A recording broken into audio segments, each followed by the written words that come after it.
Hello, good morning. Welcome to Ikate's Crossing. Okay, so I'm working with the Deep, Dark and Dangerous Oracle, right? And I've worked with the first 14 cards so far. I know it's a very, very slow process. I've definitely been sort of shuffling the cards, having a look at what they are. Oops, where are they? Here we go. So I've been shuffling the first, like I said, the first 14 cards over the 2 weeks. It's been a very slow process, shuffling, having a look at what the cards mean.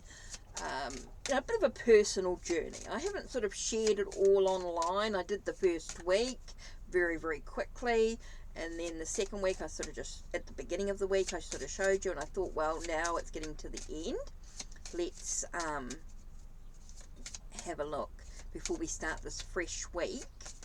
So we're going to have a look at the 14 cards we've been doing.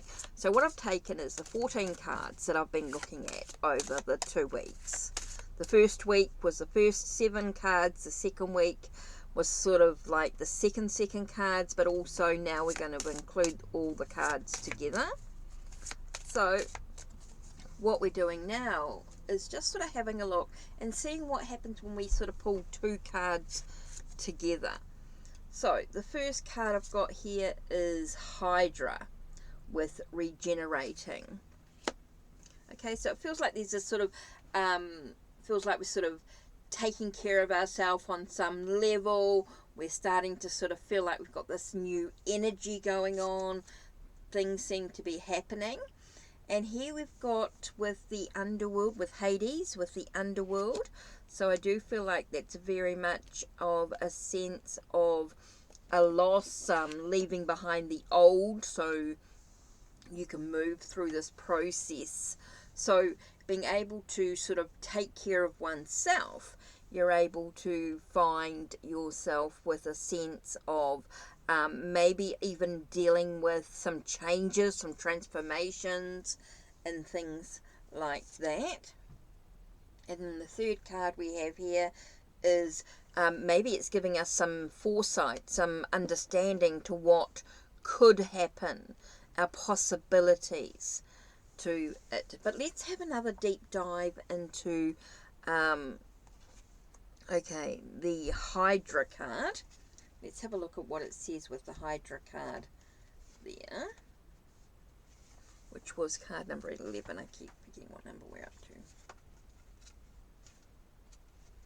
Okay, Hydra.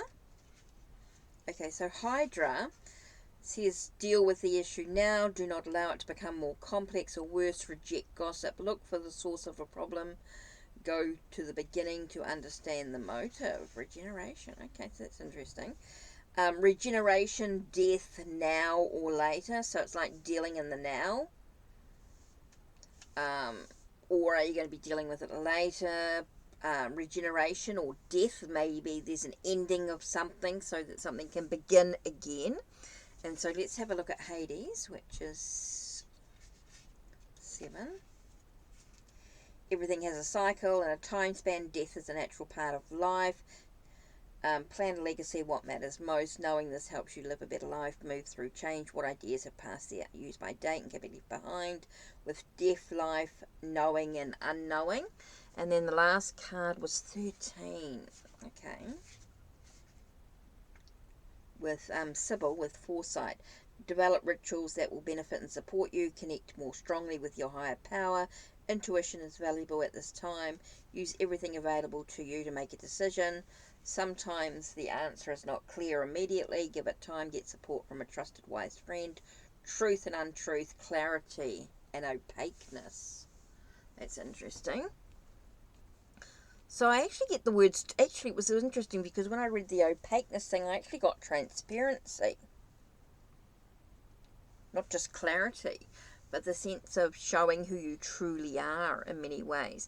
So for me, when I read these cards, I got that sense of letting things go, being able to have the sense of renewal, being able to have a sense of clarity, transparency in the situation with what's going on, being able to see clearly with what's been happening when you get the sense of regeneration, the sense of renewal. Feels like things are sort of letting go of the old so the new can come in. The changes are sort of taking place. You're getting that sense of truth to the situation.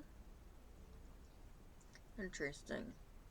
Okay, so that's basically what I've been doing, just to sort of give you an idea of how I sort of diving into a new deck is by just doing the first 14 cards. Now, I know it's been 2 weeks, but that's okay. It's okay to do that. So let's have a look and see what the next 7 cards that I'm going to be looking at this week. So let's put those 14 cards away and let's look at the next 7. Okay, the next 7 we have here. Okay, we've got 15, which is with Mithras, which is loyalty. We've got Persephone with the journey. We've got Charon or Charon with reciprocity. Okay, we've got Minotaur with compassion. We've got Nyx with darkness. We've got Hypnos with rest. And Hecate with illumination. So those are the cards that I'm going to be focusing on this week. So an interesting week indeed. So let's have a look and see what card are we going to reflect on today. Okay, the first card of what we're doing. Oh, interesting. We get Hecate with illumination. So let's have a look and see what it says in the book. Okay, Hecate. So this is the first card we're going to sort of focus on for this week.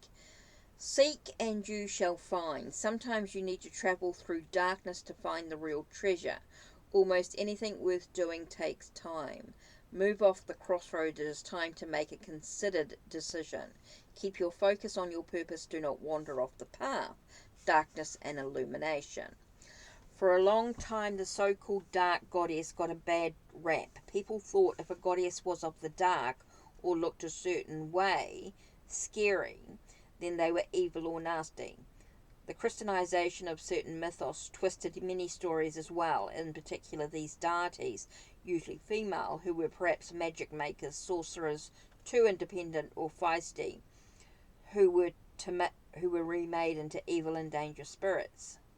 Stories of Circe, Kali, the Morrigan Le Fay, and Medusa are examples. So when we look at the complex figure, such as Hecate, it is important to understand that paradoxically a dark deity can actually be an illuminator. So there does go into quite a bit of details here, which I'm not going to read into, but to thank Hecate, there we go. To thank Hecate, the city erected a special statue to her referred to as a Pandephoros, torchbearer. Okay. Hecate literally carries a torch even though she stands in the opaqueness of a crossroads or under a moonless night sky.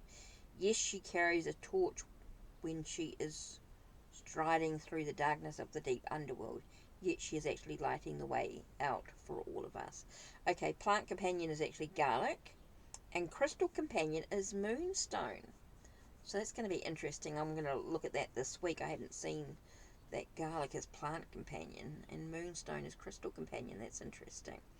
Okay, so that's it from me for this week. So we're going to be thinking about what illuminates us, what's give us the light, what's lighting our way on our pathway. Why do we feel like we're standing in such a dark moment? Why are we so unsure on which path to take? Interesting. So we're really going to reflect on the direction we're actually going. Where have we come from and where are we headed? Interesting here. Okay, so that's it from me. Don't forget to check the links down below. Check the links on my channel. Like, subscribe, and ring the bell so you know when the next video will be uploaded. Take care. Blessed be.